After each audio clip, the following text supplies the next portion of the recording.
¿Recordáis en el vídeo anterior sobre la historia de los juegos de mesa que hablamos de la liada que pasó en los años 70 por culpa de la Gran Depresión?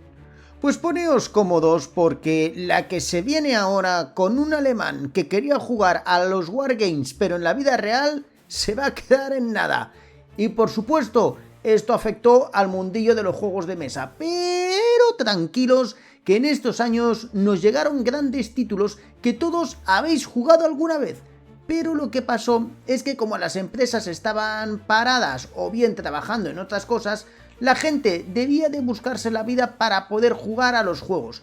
Y esto hizo que emergieran muchos autores con conceptos más que interesantes.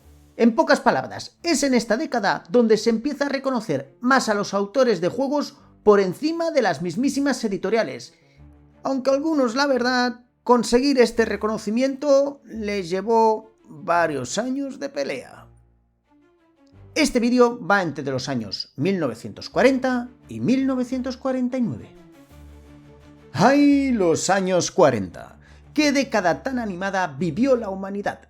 Si solamente con la Segunda Guerra Mundial, ese conflicto que si no te unías a la fiesta te la llevaban a casa, ya hubiera sido más que suficiente, se vinieron los japoneses para dar la traca final en el Pearl Harbor. Y ¡pum cataplum! Y por fin la paz. O eso creíamos, ya que los americanos se marcaron la medalla de ser los héroes de todo este pifostio liado por todo el mundo, pero al parecer los rusos no estaban muy por la labor de ponerlo fácil. Así que dijeron, mira, ¿sabéis qué, señores capitalistas? Aquí estamos nosotros, los comunistas, y ¡hala! Así empezó lo que se llamó la Guerra Fría. Y hablando de comunistas, ahí en China decidió darse un voltio el Mao Zedong. Pilló a todo el mundo y les comentó, aquí estoy yo porque he llegado, y si te gusta bien, y si no, te aguantas. Y de mientras, ahí estábamos en Europa, que con el Plan Marshall los americanos estaban pagando la reconstrucción. Eso sí, con la condición de que como no me hagas ojitos, me voy a enfadar contigo. Y en Europa empezamos este vídeo. Y en concreto en España, porque aquí íbamos a lo nuestro. En el país habíamos estado un poco ajenos a lo de la Segunda Guerra Mundial, porque suficientemente habíamos tenido unos pocos años antes peleándonos entre nosotros. Y ahora en estos años 40 se vivía en una época de recesión a causa de la posguerra, lo que causó que empresas históricas centradas en el mundo de los juegos de mesa o cartas como Fournier o Borras Planas, que habían cosechado cierto éxito en el pasado con sus recortables para niños y en la década anterior lo petaron con el Magia Borras, estuvieran bastante parados en estos años. Pero en 1946, de la mano del empresario cántabro Eduardo Blanchard, nace Celulosa Fabril.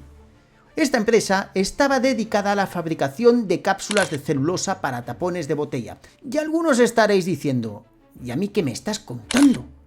Pues bien, esta gente años más tarde fueron conocidos por Cefa, la misma Cefa que fueron tan importantes para la historia de los juegos de mesa en España que aunque en estos años no produjeron nada, sí que está bien empezar a dejar por aquí caer que hay que apuntarse su nombre porque en el futuro hablaremos de ellos.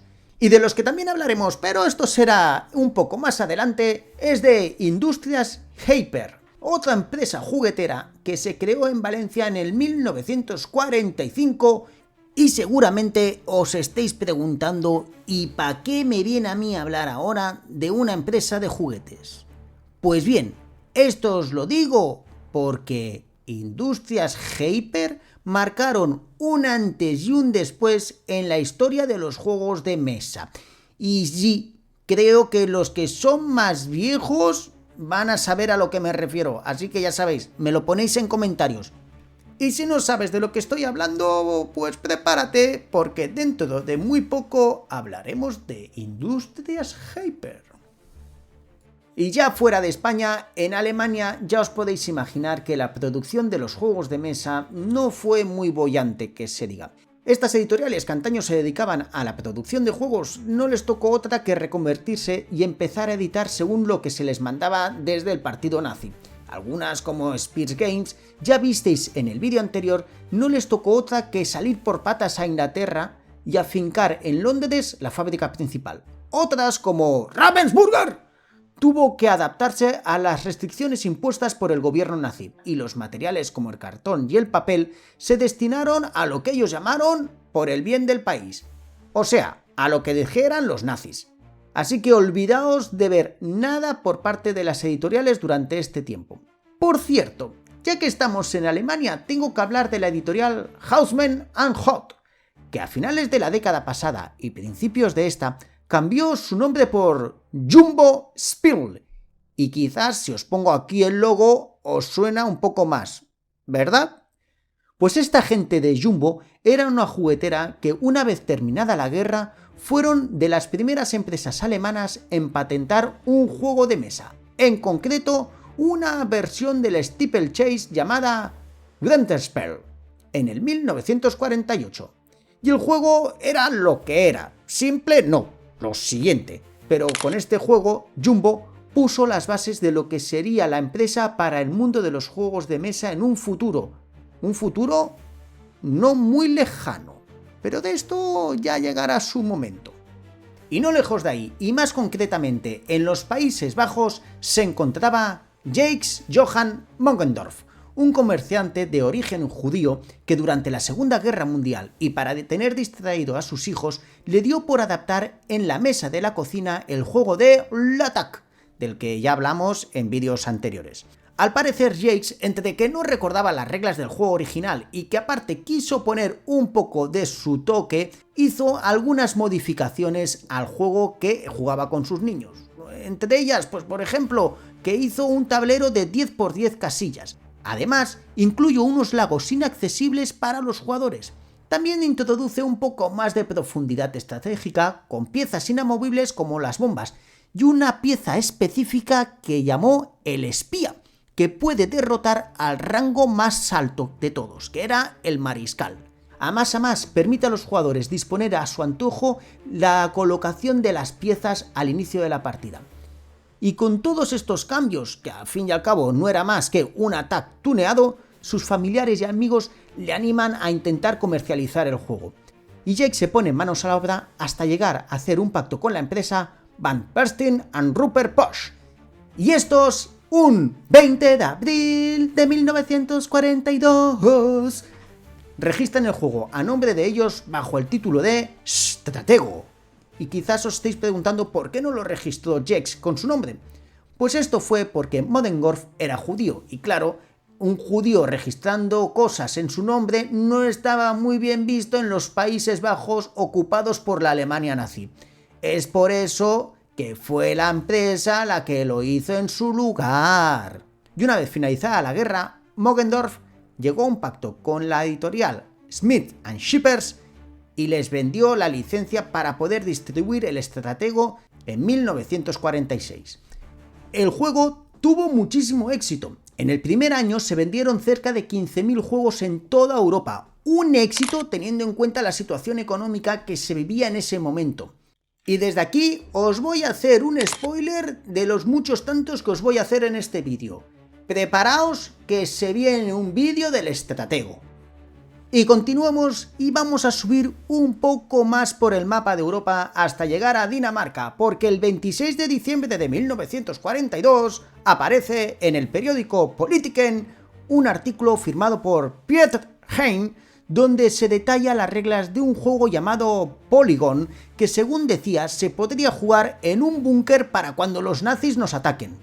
El juego trataba de en un tablero hexagonal de 11×11 casillas y cada jugador escogía si querían jugar o con las fichas blancas o con las negras. Y a partir de aquí la misión era ser el primero que consiguiera formar con sus fichas una línea entre los dos lados del tablero que le correspondan. Y bajo esta sencilla premisa tenía detrás un juego muy estratégico y que ha sido muy estudiado durante los años por matemáticos en búsqueda de la estrategia perfecta que te permitiera hacer ganar. Y tras muchos años y muchas teorías, todavía no se ha logrado plasmar ninguna fórmula ganadora en la mesa. Quedaos muy bien con este juego porque más adelante vamos a volver a hablar de él. Pero esto será en este vídeo y dentro de un rato. De mientras, vámonos a irnos a unos cuantos más kilómetros de aquí porque pasaron muchas cosas. Y no nos vamos a ir al Reino Unido, esto lo dejaremos para el final, nos vamos a ir a Estados Unidos. Coged la chaqueta, vuestro sombrero de la mafia, porque nuestro destino es Chicago. En 1941, Marvin Glass inaugura la empresa Marvin Glass & Associates. Marvin Glass era un empresario y casi visionario que veía en todo esto de los cables, tornillos y electricidad como el futuro en el mundo de los juguetes. Por eso comienza a contratar a gente que, como él, tuviera una mirada del mundo muy futurista, e inventando cosas para la empresa, llegan al año 1949 y consiguen colocar a la empresa Fishball & Company, que era una empresa que se dedicaba a vender juguetes de broma, los dientes cascañantes. Sí, esto que estáis viendo aquí en el vídeo es muy importante para la historia de los juegos, puesto que gracias a estos dientes, Marvin Glass ganó tanto éxito y reputación que al poco las empresas que le estaban dando portazos años atrás comenzaron a interesarse por él y sus ideas locas, y ahora les escuchaban cuando venían a visitarles. Y fue Marvin Glass y sus ingenieros que con sus ideas locas ayudaron a que aparecieran juegos como el Simon, el Operación o el Atrapa Ratón. Y de Chicago saltamos a Connecticut, al año 1948, para irnos a la casa del matrimonio Brunot. Estos estaban vendiendo en su salón un juego de fichas con letras que había diseñado su amigo Alfred Mosher Boots y que ellos fabricaban artesanalmente en otra habitación. El cómo se llegó a esta situación la tendréis en un próximo vídeo que lo voy a titular La historia del Scrabble. Ale, segundo spoiler que se os va. El famoso Scrabble, tal como lo conocéis, empezó a comercializarse así, en el salón de una casa. Pero antes, Alfred trabajó en varios diseños del juego y lo presentó a muchas editoriales, y ninguna de estas quiso apostar por él. Y a causa de la Segunda Guerra Mundial, abandonó el desarrollo del juego hasta 1948, donde tras una cena con sus amigos, el matrimonio Brunot, les presentó el juego y quedaron tan entusiasmados con este hasta el punto que Boots y los Brunot llegaron a un acuerdo. A cambio de dar la autorización a Brunot para fabricar el juego, Boots recibiría un porcentaje de las ganancias de cada juego vendido. Con el acuerdo en mano, hicieron unas pequeñas modificaciones y lo pusieron a la venta en el formato que os he contado. Y aunque durante su primer año solamente se vendieron poco más de 2000 copias y tuvieron unas pérdidas de unos $450, al poco tiempo, en el 1952, la fama del juego se disparó tanto que pasaron a más de 30.000 unidades. Y el resto es historia. Historia que, como os he dicho, podréis ver en un vídeo que dedicaremos exclusivamente al Scrabble. Ale, yo lo voy soltando así a lo mensaje subliminal para que os suscribáis. Por cierto, una cosa, ¿habéis visto la película Una mente maravillosa? Pues aquí os digo que deberíais de verla. En esta película, Russell Crowe interpreta al estudiante matemático John Forbes Nash, una figura clave en el campo de la matemática y la economía, conocido especialmente por su trabajo en la teoría de juegos. Su principal contribución fue el concepto de equilibrio de Nash, una solución para juegos no cooperativos en el que los participantes no pueden beneficiarse al cambiar su estrategia, siempre que los demás mantengan las suyas. Esta idea revolucionó varias áreas de estudio, entre ellas la economía, la biología evolutiva, la política y la inteligencia artificial. ¿Y por qué os estoy explicando todo esto? Pues porque en 1948 sacó las reglas de un juego que tituló con su propio apellido, Nash, y que trataba de un tablero hexagonal de 11 por 11 casillas donde los jugadores peleaban por ser el primero que consiga formar con sus fichas una línea entre los dos lados del tablero que le correspondan. Y cuando lo dio a conocer entre sus compañeros estudiantes y profesores, gustó tanto que se volvió muy popular en la Universidad de Princeton, que es donde él estaba estudiando. Y estoy convencido que alguno ha arrugado la nariz con la explicación que he dado del juego, porque no me he equivocado, no. Este Nash es el mismo que el Polycon, del que os he hablado antes. Y es que por una de esas casualidades de la vida, Piet Hein en Dinamarca en 1942 y John Nash en Nueva Jersey en 1948 habían desarrollado el mismo juego. Y claro, como pasan en estas cosas, la gente al poco tiempo se dio cuenta de esta casualidad y hasta 1952, cuando Parker Brothers no comercializa el juego, no se le da plena autoría a Piet Hein sobre este. Y por cierto, si alguno se pregunta qué nombre tiene este juego actualmente, es Hex. Y ya que estamos con Parker Brothers, pues nos vamos a quedar con ellos, pero no será mucho tiempo, ya aviso. La empresa, si lo recordáis del vídeo anterior, estaba bañándose en oro cual tío Gilito gracias al Monopoly. El éxito había sido tan grande que ni ellos mismos se lo esperaban. En Parker eran conscientes de las dificultades económicas de la sociedad, así que se decidieron a reeditar sus juegos clásicos. Seguían apostando por el Monopoly y fortalecieron su relación con otras empresas como Waddingtons, cosa que ya veréis que les fue bastante bien. Y aun con estas, algún que otro juego sí que sacaron. Quizás el más llamativo fue El Tío Rico, en 1946, que era otro de esos tantos juegos de gestión económica que fueron saliendo a raíz del éxito del Monopoly. Y como curiosidad, se puede decir que este es un crossover del susodicho, ya que el Tío Rico que da nombre al juego no es nada más ni nada menos que el mismísimo Tío Pennypax, el personaje que todos relacionáis con el Monopoly. Y la verdad es que poco más destacable. Parker fueron bastante cautos y es por eso que no hay juegos de auditoría propia a destacar durante estos años. Y mientras todo era alegría en Parker, en Milton Bradley, sus competidores más directos, era todo más bien lo contrario. ¿Recordáis que en el vídeo anterior os dije que habían tenido problemas de demandas con Parker por los derechos del Monopoly y que las malas decisiones empresariales les habían llevado a una situación límite? Pues en este inicio de década la cosa pintaba realmente terrible para la compañía y si no tenían suficiente, va y patapum, la Segunda Guerra Mundial. Y con este pastel ponen encima de la mesa 3 opciones. 1. Vender la empresa al mejor postor. 2. Cerrar la empresa y vender las patentes a quien más pague. 3. Dar un cambio de rumbo y mirar de reestructurarse internamente. Y tras mucho meditar, los ejecutivos votan por la tercera opción.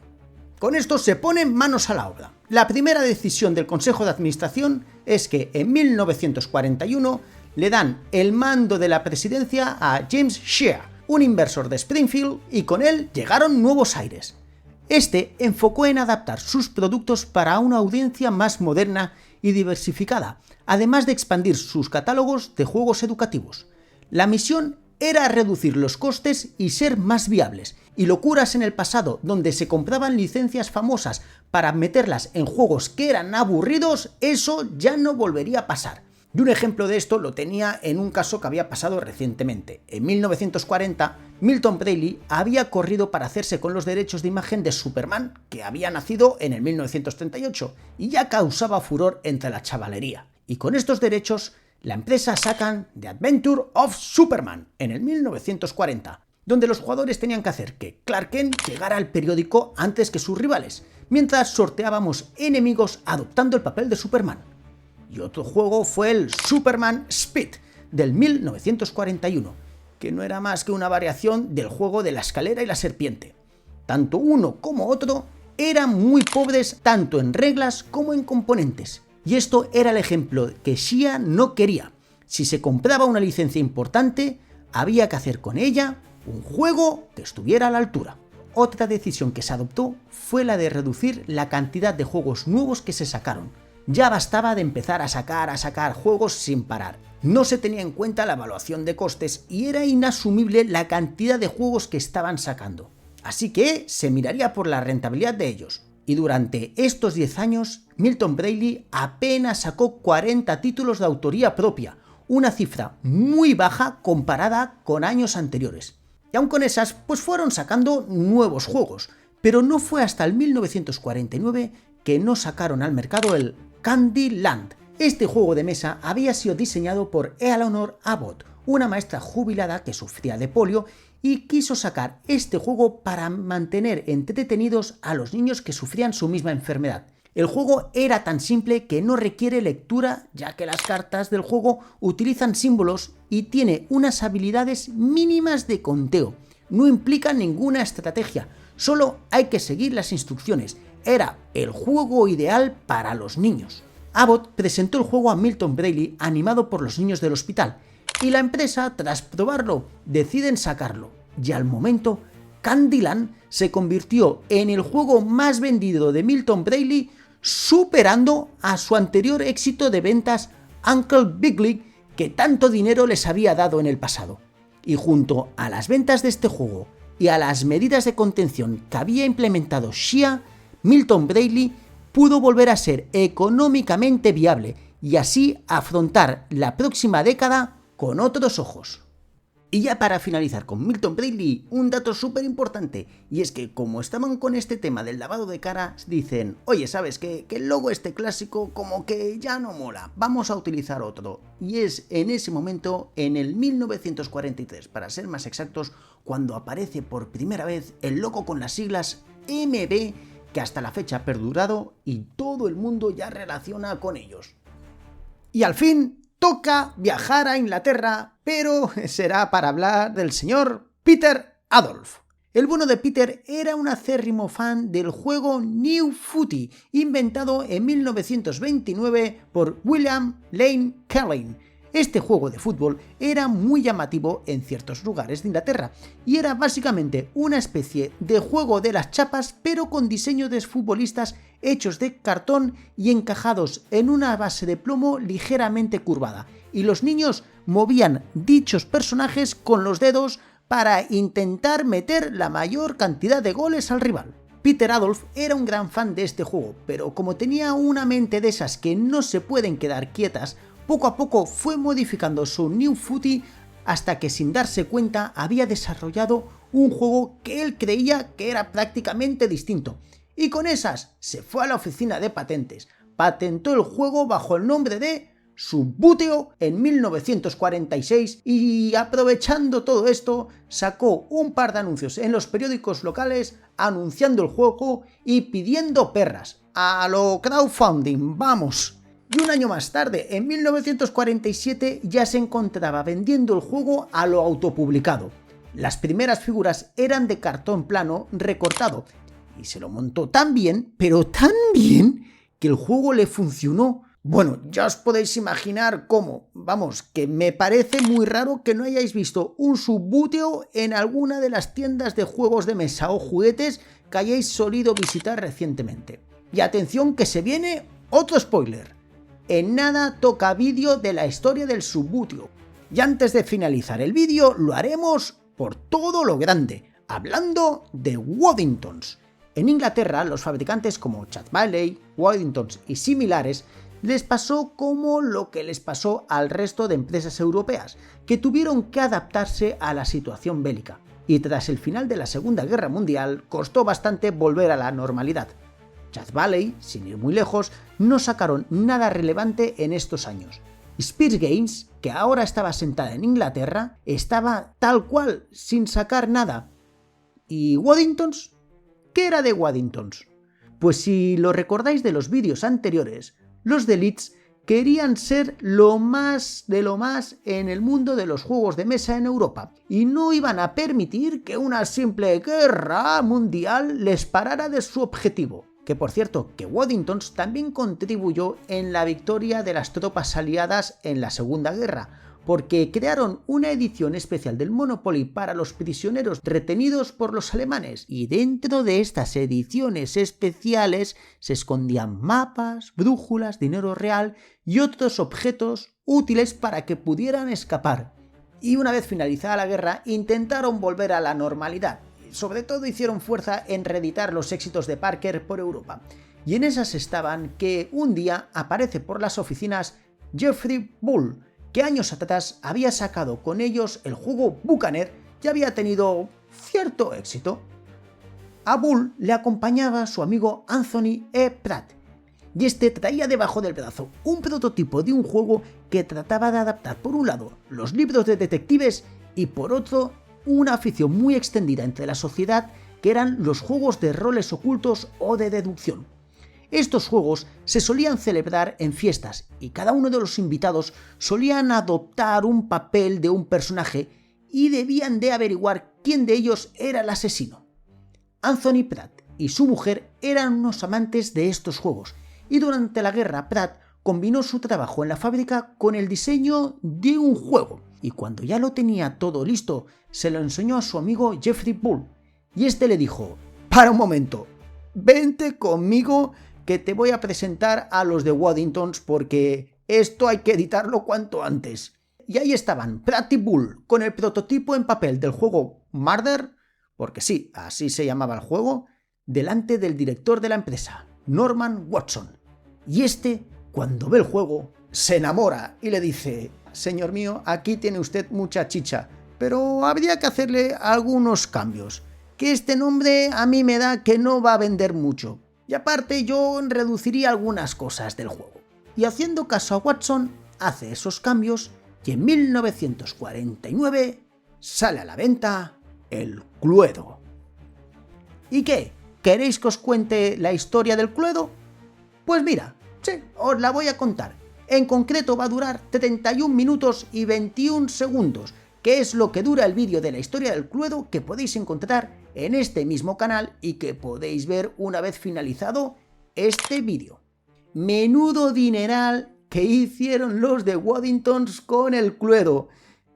Pratt no tanto, no. La verdad es que por X motivos a Pratt los de Waddingtons le tomaron el pelo. ¿Queréis saber el qué? Pues ya lo he dicho antes, iros a ver la historia del juego del Cluedo, que ahí os enteraréis lo que pasó. Y hasta aquí el vídeo de hoy, donde ya habéis visto que se puede decir que los autores predominaron por encima de las editoriales y que poco a poco los juegos de mesa iban siendo más elaborados. ¿Y qué nos deparará el futuro? Pues ya os digo que os podéis ir preparando porque lo que se viene ahora a estos mediados del siglo XX tenemos desde editoriales nuevas, autores importantes y juegos que han perdurado hasta el día de hoy. Pero esto ya lo veremos cuando toque verlo, que será en el siguiente vídeo de esta historia de los juegos de mesa.